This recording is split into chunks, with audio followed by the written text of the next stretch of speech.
Learn it in a burst, yeah, right at FuSha Works. Hi students, I'm your lecturer Mr. Fun Man for CM3261 Environmental Chemistry.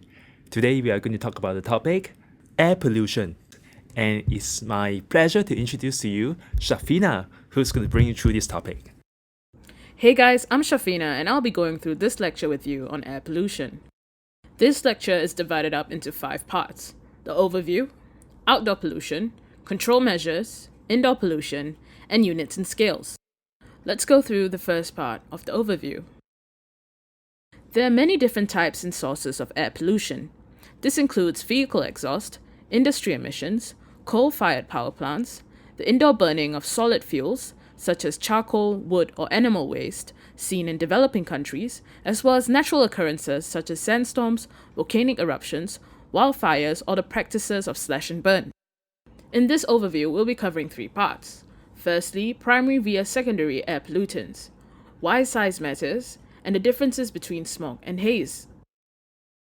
Primary versus secondary air pollutants. Primary pollutants are released directly from stationary or mobile sources. Examples include sulfur dioxide, nitrogen oxides such as nitrogen monoxide or nitrogen dioxide, carbon dioxide, and particulate matter. Secondary air pollutants are primary air pollutants that react with other chemicals to form another pollutant.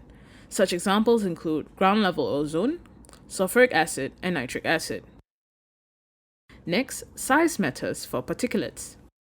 Smaller particles have more potential to cause health problems because they can enter tissues more easily. For reference, a human hair is about 70 micrometers thick. Particulate matter smaller than 44 micrometers will stay suspended in the air and can potentially be inhaled. PM10, between 2.5 and 10 micrometers, can collect in the respiratory system, such as in the bronchioles or alveoli, and irritate lung tissue. Breathing in air containing asbestos can eventually lead to lung cancer. Some examples of PM10 particles include dust, pollen, and mold. PM2.5, which are particles less than 2.5 micrometers in size, can enter cells and bloodstream if inhaled. Examples include combustion particles, organic compounds, and metals. As such, particulate matter can cause a variety of respiratory and cardiovascular diseases, which is a major cause of death. This includes lung cancer and chronic obstruction pulmonary disease, also known as COPD. Smog versus haze. Smog came about due to the joining of 2 words, smoky and fog, to create the word smog. Smog consists of a variety of air pollutants. This includes noxious vapors, ground-level ozone, particulate matter, industrial smog containing sulfur oxides and carbon oxides, as well as photochemical smog containing nitrogen oxides. Haze, on the other hand, is the reduced visibility caused by the scattering of light by particulate matter. Haze occurs mostly far away from the original source of pollutants. It is caused by particles of sizes similar to the wavelength of visible light, which is between 0.1 to 1 micrometers. And that brings us to the end of the overview. Next, let's talk about outdoor pollution. There are many different air standards adhered to around the world with regards to air pollution. It varies from country to country, but there are guidelines set up by the World Health Organization. In Singapore, we have our own measure of air quality standards, which is the Singapore Pollutant Standard Index, or PSI. The Haze PSI highest record was set in 2013, when it hit 401, which was in the hazardous region. In the outdoor pollution segment, we'll be talking about 5 parts: nitrogen, photochemical smog, industrial smog, particulate matter, as well as the environmental effects of air pollutants. Nitrogen. The source of nitrogen often comes from the combustion of fossil fuels. Nitrogen and oxygen react only at high temperatures, greater than 1600 Kelvin, often in combustion engines. They're not produced by wood or coal burning. It should be noted that the nitrogen that reacts is mainly from the atmosphere and not from fuel. In lab settings, it occurs during the reaction of nitric acid with oxidizable matter. The nitrogen oxides form has varying health impacts, including irritation of lungs, aggravation of respiratory illnesses such as asthma, reducing lung growth and function in children, as well as playing a key factor for photochemical smog during ozone formation. Next, let's talk about photochemical smog. One component of photochemical smog would be near-surface ozone or ground-level ozone. It comes about when atomic oxygen is realized from nitrogen dioxide by absorption of UV radiation. It reacts with oxygen to form ozone. Ozone also reacts with volatile organic compounds in the air. Ground-level ozone affects the respiratory system by causing shortness of breath, also known as dyspnea, coughing and sore throat, as well as aggravation of asthma and chronic bronchitis.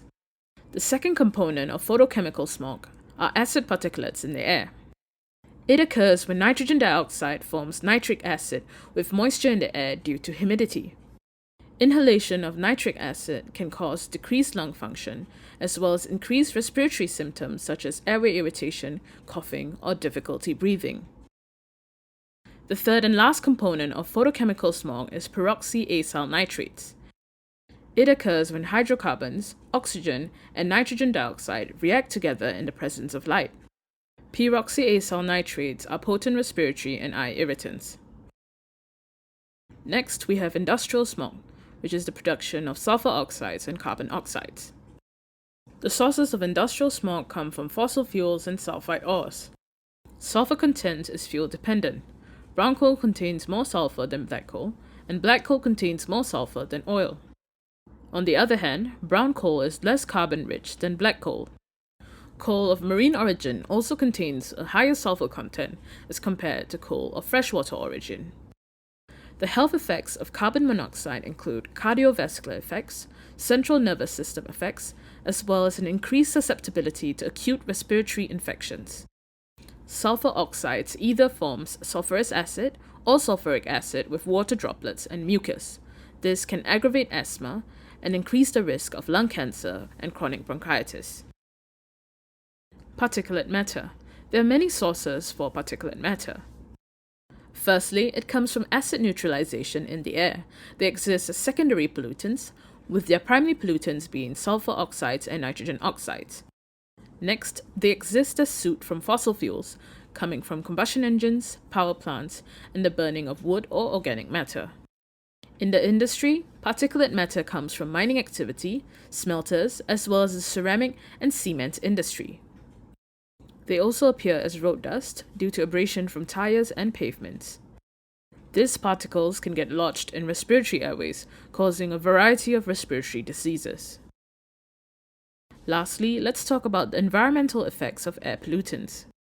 Sulfur and nitrogen emissions react with oxygen and water to form acid rain and snow. Acid also decreases the plant's ability to take up needed nutrients, decreasing their ability to grow and thrive.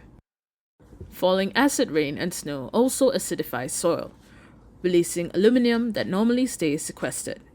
This aluminum is taken up by plants and is toxic, and too much of it will kill the plant.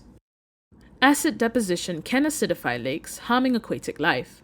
Eggs, animals in larval stages, and the young are the most vulnerable. Dead lakes with little or no life are often a first sign that acidification has reached harmful levels, and dying forests may soon follow. Trees at higher elevations that stay shrouded in fog for much of the year are more affected than others, as the acidic fog surrounds the tree for much longer and causes more damage than rainfall would. Acid rain also causes damage to cultural heritage due to calcium carbonate, which is limestone and marble, present in statues, and can destroy sandstone, such as feldspar and quartz as well. Let's take a look at an example regarding the change of pH of rainwater in Germany. There was a successful increase of rainwater pH from pH 4.3 in 1983 to pH 5.2 in 2009. This was achieved via the reduction of industrial emissions, reduction in brown coal use, and catalyzer technology. Sulfur dioxide emissions dynamics. Sulfur dioxide emissions has increased dramatically as part of the Industrial Revolution. The industrial world, particularly Europe, had learned its lesson, but what about rising Asia, especially in China? Well, there has been a global decline in sulfur dioxide emissions over the past decade. There has also been a turnaround in China, enforcing stricter emission limits and gas desulfurization for power plants. There's also a worry about rising India due to the increased population growth as well as the increased burning of fossil fuels and organic matter.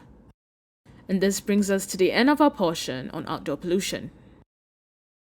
Next, let's talk about control measures. Diesel and gasoline engines. There has been a reduction in emissions of air pollutants due to hydrodesulfurization. This is the removal of sulfur from gasoline and diesel by catalytic reduction with hydrogen to form hydrogen sulfide. There's also been improvements in catalytic converter technology. Previously, there were inefficient reduction of nitrogen and sulfur-based emissions in the past for diesel.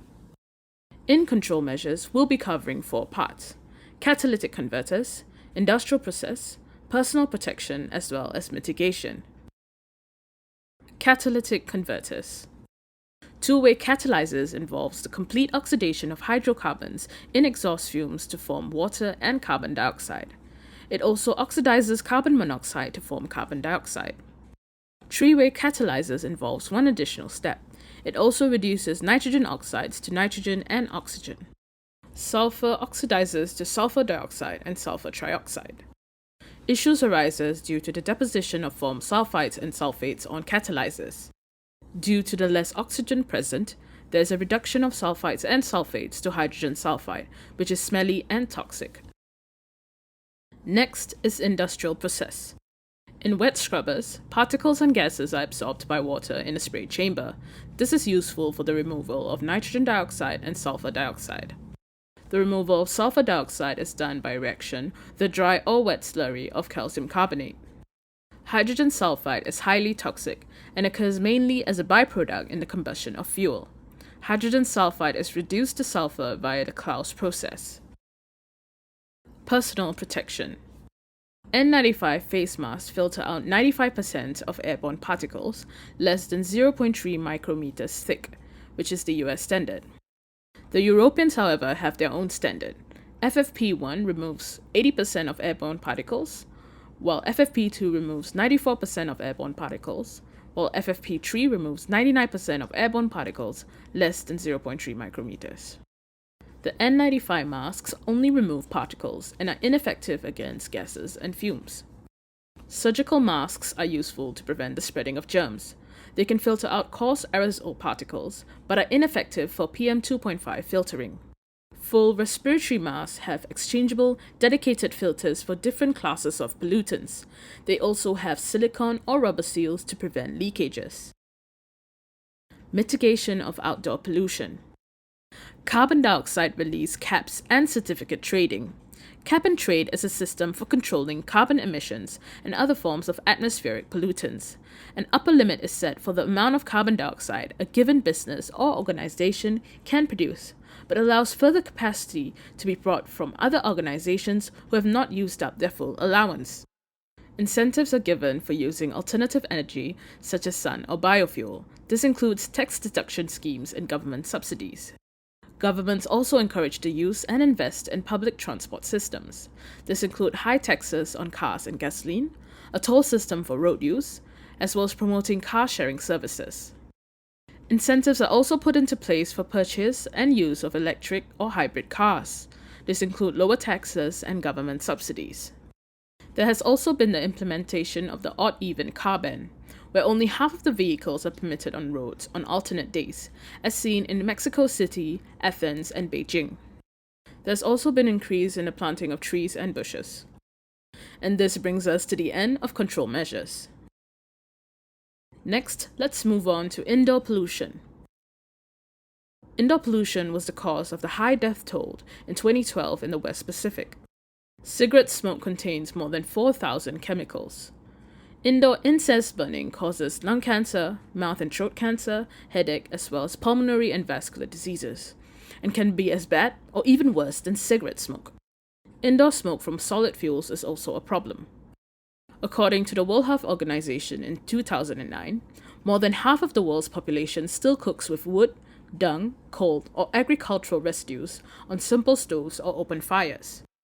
In indoor pollution, we'll be talking about 5 parts: sources, natural background radiation, radiation and health hazards, radioactive decay, as well as VOCs, asbestos, and others. Sources of indoor pollution. This list is non-exhaustive. Chlorine can be released as chloroform during a hot shower. Mildew can also grow there. Particulates and gases from fireplaces. Pollen from flowers. Chemicals released from furniture and building materials. Tobacco containing more than 4,000 chemicals. Toxic chemicals from pesticides and household cleaners. Damp basements encouraging mildew growth. Carpets and upholstery trap mold, pollen, and other particles including dust mites. Paint can release VOCs when drying. Carbon monoxide fumes from an attached garage or poorly ventilated furnace. Particulates from cooking. Lawn chemicals and other outdoor pollutants getting tracked inside on shoes. Radon and volatile chemicals in contaminated soil can seep in through the foundation and become trapped in a poorly ventilated basement. Natural background radiation. Thorium and uranium are omnipresent in rocks and minerals. The half-lives of 232 thorium and 238 uranium are of similar magnitudes as the age of the Earth. The decay is stable to 206 lead in the 238 uranium series and 208 lead in the 232 thorium series. Potassium-40 has a half-life of 1.25 billion years and decays to 40 calcium. About 0.012% of natural potassium exists as potassium-40. Cosmic radiation occurs through the interaction of cosmic rays with gases in the atmosphere. 90% of it are protons, alpha particles, positrons, and heavier elements. Radiation and health hazards. Ionizing radiation. Interaction with matter along travel path, formation of hydroxy radicals from water, and the direct damage of biomolecules such as DNA. Alpha particles have high ionization efficiency but low penetration depth. They are highly toxic when ingested. Beta particles have a penetration depth of about 1 cm into tissues and have medium ionization efficiency.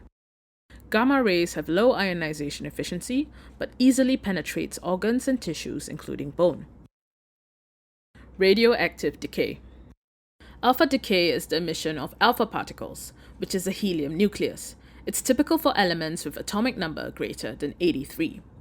Beta minus decay is the conversion of a neutron into a proton and the emission of an electron and antineutrino. It occurs in elements with high neutron to proton ratio. Beta plus decay is the conversion of a proton into a neutron, an emission of a positron, a positively charged electron, plus a neutrino. It occurs in elements with low neutron to proton ratio. Electron capture is the inverse of beta decay. Proton absorbs inner orbiting electron and becomes a neutron, and there's an emission of a neutrino. Gamma rays. It's not a form of decay as it does not affect the atomic mass and number. However, it occurs with other forms of decay. It is a discrete energy and is characteristic for a nuclide or gamma spectroscopy. Activity. Becquerel is the SI unit for 1 nuclear disintegration per second. Absorbed dose. Gray is 1 joule of absorbed energy per kilogram of tissue, while 1 rad is radiation absorbed per dose. 1 gray is equal to 100 rad in medicine. Effective dose. This is the multiplication of absorbed dose with radiation weighting factor. The radiation weighting factor considers tissue and type of radiation. Its SI unit is sievert. Rem is the Roentgen equivalent for men. VOCs, asbestos, and others. An example of a VOCs is formaldehyde. It comes from materials containing formaldehyde-based resins such as presswood, plywood, or urea foam insulation. It is used for fabric dyeing in carpets and synthetic fabrics. It causes headaches, dizziness, concentration difficulties, and even cancer. Asbestos is a naturally occurring fibrous silicate mineral. Particles of asbestos can cause lung cancer and asbestosis. It was used frequently until about 1990 in building construction. Some other sources of indoor pollution include open bottles with cleaning fluids and paint and thinners, or glue and correction fluid, wall paint, including water-based latex paint, overheated cooking oils, acrolein, as well as pesticides and insecticides. And that brings us to the end of indoor pollution. Lastly, let's take a look at units and scales. Analytical results must always have a value for validation calibration, range for uncertainty, as well as unit for traceability. Measurement traceability is a property of a measurement result whereby the result can be related to a reference through a document unbroken chain of calibrations, each contributing to the measurement uncertainty.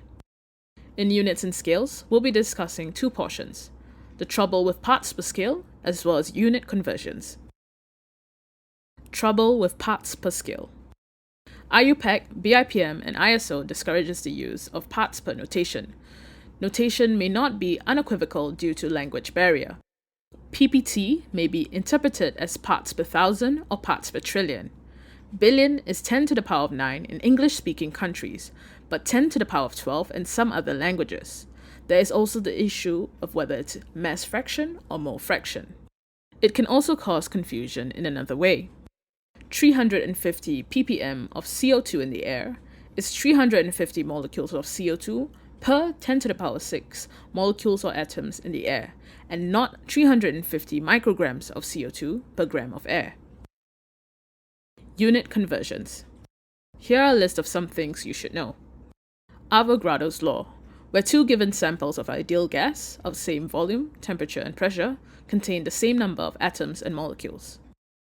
Ideal gas law, PV equals to nRT. Pressure is in kilopascals, volume is in liter, N is the number of moles, R is gas constant 8.314, and temperature is in Kelvin.